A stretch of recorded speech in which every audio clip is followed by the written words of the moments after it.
Сакам да дадам прилично директен и прецизен одговор. Значи вчера имавме средба не само со синдикатот на машиновозачите и со синдикатот на влеча, заедно со директорот и со управниот одбор, на кој што разговаравме за евентуалните проблеми кои што ги има. Јас сакам директно вака јавноста да информирам дека таму апсолутно се платите сите навремено исплатени, како сите што земаат во државата, така да декемвриската плата е во целост исплатена. Очекуваме тоа да се случи сега и за јануарската плата.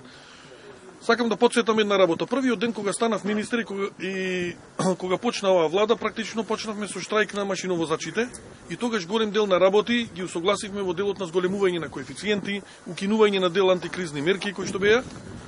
И да потсетам дека со зголемувањето сега последно на платата на сите во државата со 5% зголемена е платата и таму. За она што евентуално сакаат да бойкотираат е зголемувањето на коефициентот на квалитет за работа.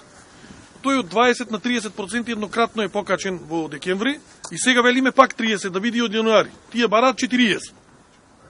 Ова се фактите. Јас не сакам да помислам ни во сон дека постои било каква друга политичка заднина или било каква. Значи, се е исплатено во целост, апсолутно имаме зголемување по сите основи, зголемување на платата и сакам да информирам јавноста, тоа и како податок точно можете да го добијате и од директорот и од управниот одбор на претпријатието, за колку сериозни суми на примања станува збор.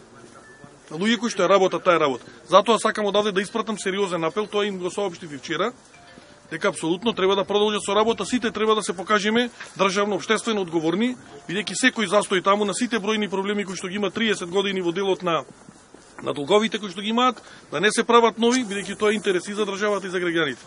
Затоа тие треба да продолжат. Од оно што сум информиран е дека утринава се тргнати возовите во патничкиот од страна на директорот.